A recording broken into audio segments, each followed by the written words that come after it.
Doja të pyesja, është e nevojshme që dhe pse duket që ka mungesë të edukimit dhe të edukatës sentimentale, meqense po flisnim në kuadër gjithë kësaj. Pra, edukimi intelektual, informimi, pra formimi në aspektin e informacionit edhe të njohurive është i rëndësishëm. Por duket se na mungon edukimi sentimental. Çfarë është edukimi sentimental dhe pse është kaq i rëndësishëm? Sepse ne na mungon empatia. Dhe sot jo vetëm ne, po edhe bota e zhvilluar, pra gjithë vendet nordike kanë menduar që ta fusin në kurrikull empatin. Dhe ç'është empatia?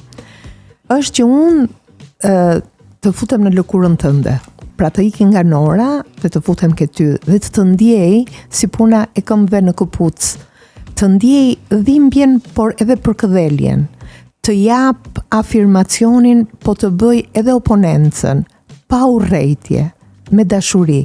Të bësh oponencë me dashuri do të thotë që nëse unë këtë e shoh të kuqe dhe nuk shoh të bardhë, ke gota, dhe ti shef të bardhën po nuk shef të kuqe, unë mund të them shiko se ndoshta nuk e shohim mirë ne të dy këtë gjë. Dhe mbase mund të vi një i tre dhe vjen Viola dhe thotë shiko aty brenda ka edhe të kuqe dhe të bardhë. Atëherë ne duhet të bëhemi të gjithë bashk për të kuptuar që të vërtetën e dua dhe duhet të ma thuash, por duhet të ma thuash me kujdes dhe me dashuri. Dhe kjo mësohet nga 0 deri në 5 vjeç dhe nga 5 deri në 12 vjeç. Më pas është shumë vonë. Kjo është ajo që përbën lidhësin human. Lidhësi human është elementi më i veçantë që e kanë vetëm humanët dhe humanët futen dhe kafshët. Ju e keni parë çfarë dashurie japin kafshët dhe po të shikoni në të gjitha këto rillit e ndryshme, atje shikon një dashuri pa kushte se si për shembull luaneshën e ka ujku, ka vetëm një, ulkonjën dhe nuk tradhton, dhe fëmijët i ruan deri në momentin kur ata rriten dhe të vazhdojnë jetën e tyre, por llojin e tyre nuk e han kur. Ndërkohë që çuditërisht që nga njerëzore kocka nuk ka, për kocka t'i thyen dhe do të haj llojin e tij. Kjo tregon që ne nuk kemi empati për njëri tjetrën. Kjo tregon që ne kthehemi nga qenie që thot Aristoteli kafsh politike në qenie kafshërore instiktive. Dhe kur instinkti mbijeton dhe mbisundon, emocioni dërmohet dhe njeriu shtazërohet. Zëshnora, se në fakt duke qëndruar te kjo bised, ju keni qenë grua në politik, aktiviste, nën, tashmë edhe gjyshe, pra keni provuar thuajse gjithçka. Unë do t'i rikthem një raporti të OKB-s, i cili ka dalë pak ditë më parë dhe do doja një koment nga ju. Në botë, globalisht, gati në 1 orë në mos gaboj, do duhet ta shoh për t'ju referuar saktësisht, por numri i grave të vrara nga partnerët e tyre ose nga njerëz të afërm familjar është shumë i lartë dhe tronditës.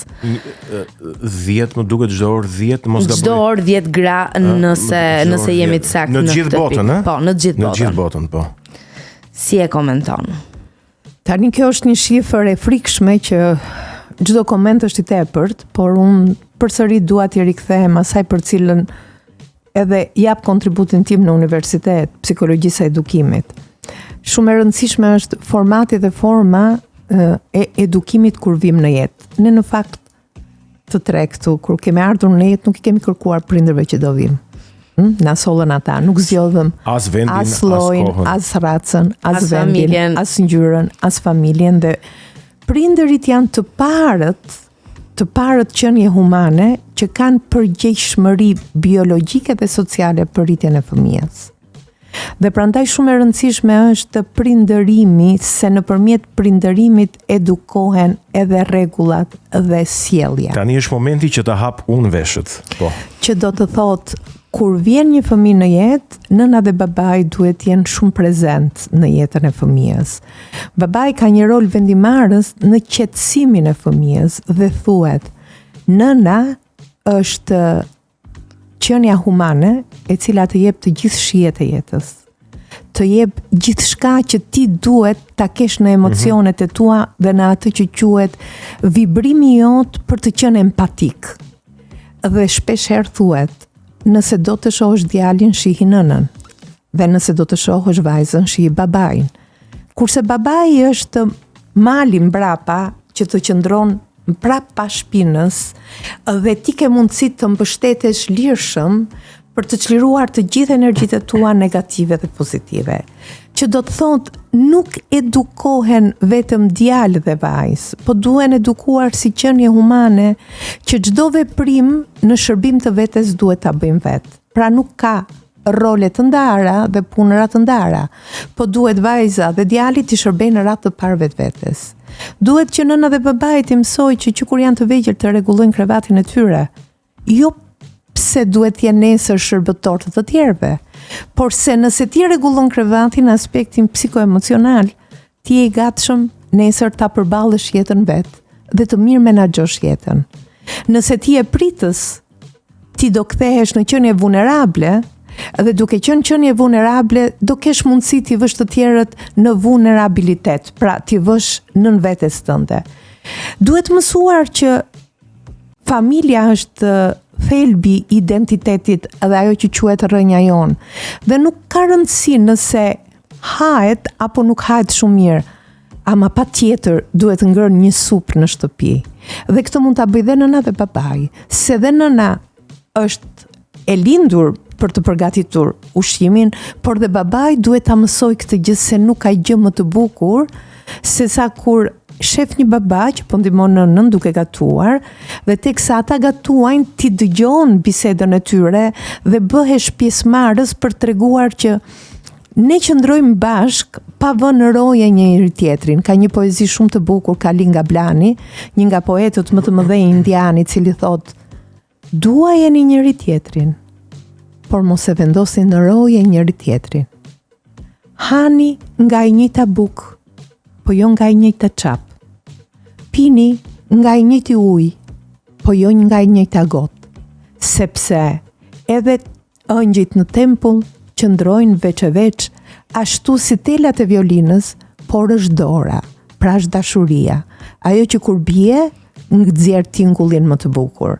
Ndaj nëse ne do edukojmë një djalë që ta glorifikoj dhe ta dashuroj vajzën, gruan, nënën, të di t'i dhuroj lule, të di të qeshi me të, të di të kërcej me të, po këtë duhet ja mësoj nëna, unë ja u garantoj që nuk do kishte më gra të palumtura dhe nuk do kishte më burra të paralizuar, sepse një mbret nuk mund të qëndrojë në fron nëse nuk ka një mbretëresh.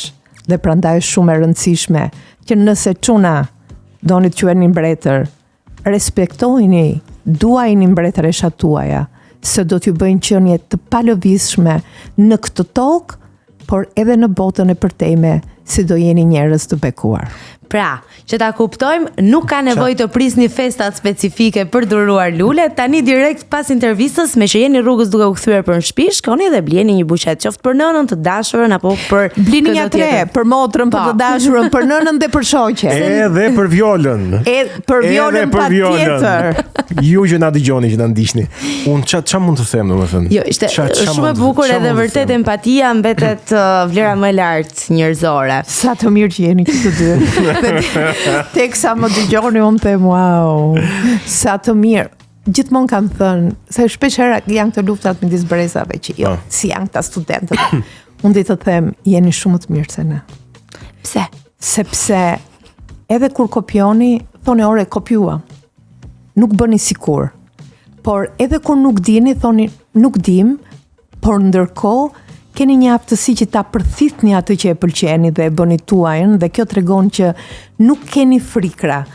Para ca kohësh kam shkruar një libër me profesor Xhevdet Zekën, që e përshëndes shumë, dhe titulloi Të kesh frikë është mirë apo keq. Si mendoni ju? Është njerëzore, nuk është mirë. Është shumë mirë, se frika ndonjëherë të mban me këmbë në tokë. Po, dhe atje un kam trajtuar disa probleme që lidhen me ekuilibrat e botës njerëzore në qasje individuale dhe sociale. Ne problemin e kemi me veten. E kemi shumë me veten. Unë mendoj që të mos kesh frikë është patologjike. është formë të çrregullimi. Pra, të kesh frikë është njerëzore. E ke dëgjuar atë kur thonë, po pse bëhesh si budalla? Për shembull, i mbire kishte shumë inat, po ti thoje more budalla. Gjëja që nuk e pranonte kurrë në bashkëbisedim kur ishte i vogël, e kishte këtë fjalë, sepse e terrorizonte fjala që ti je pa norma, kështu e përkthente. Dhe në fakt është fjala më e frikshme që prindërit ja u thon pa problem fëmijëve. Pa e menduar budalla që je. Po pse e ka që budalla, mor djalë? Po kujt i ke ngjarë, more djalë? Më mirë një copë dru të kish se sa të bër aty.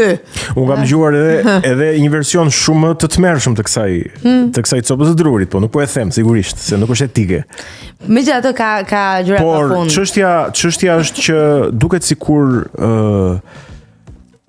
na mungon diçka që jemi shoqëri kaq e dhunshme dhe po guxoj ta them edhe maskiliste në raport me gratë, me vajzat.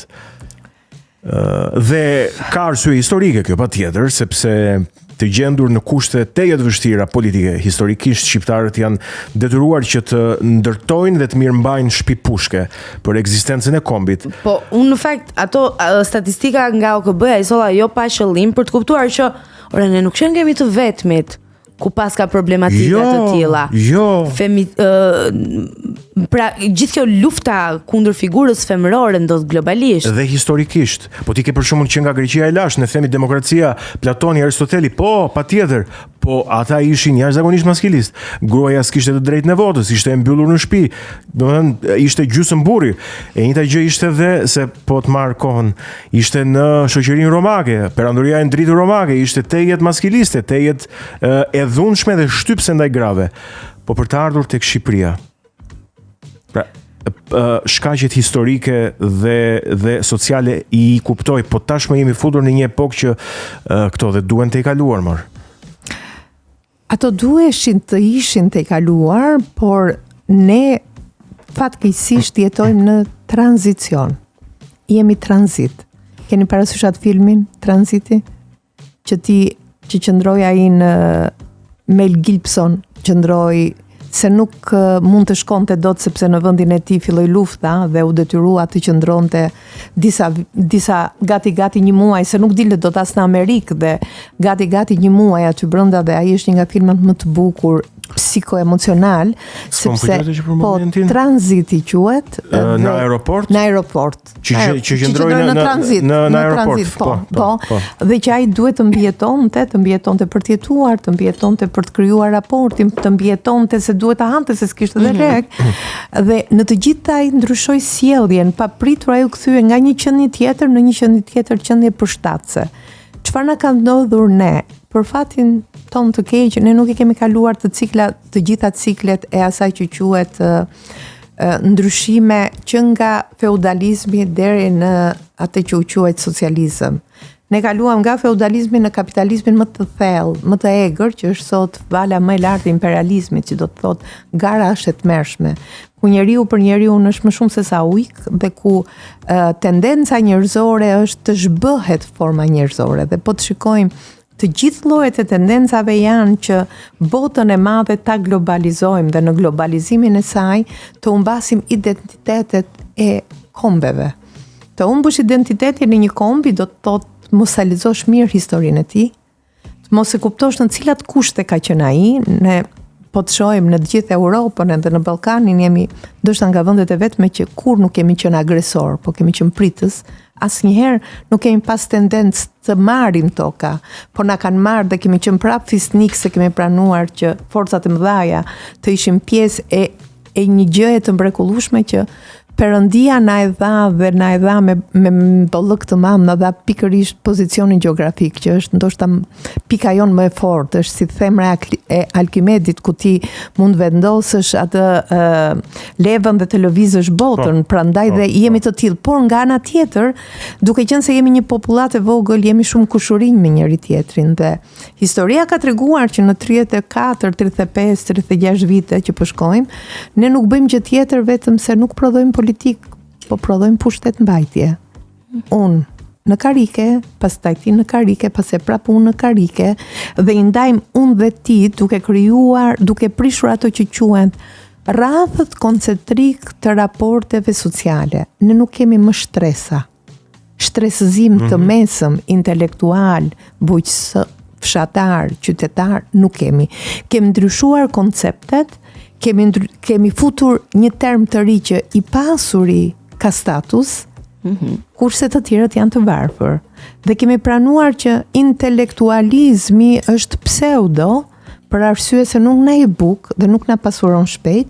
Dhe kam dëgjuar para ca ditësh profesor Fugën, që më ka pëlqyer pafund në idenë që tha që fatkeqësisht gruaja nuk arriti, apo lëvizjet e ndryshme në Shqipëri nuk arritën të kuptojnë ç'është feminizmi.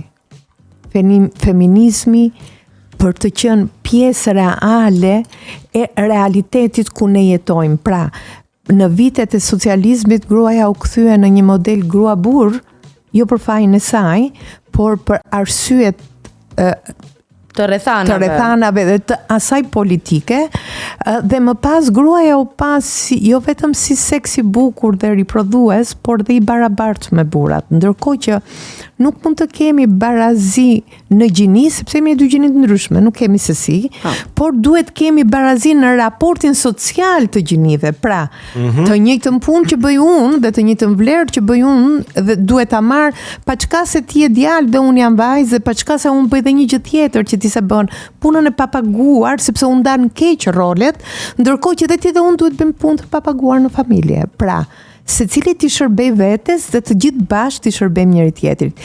Kjo kërkon një shkallë inteligjence më të lartë dhe kjo kërkon një zhvillim që për fatin e mirë unë duhet të them çiftet e reja po e kanë përqafuar. Kërkon emancipim, po themi. Bravo.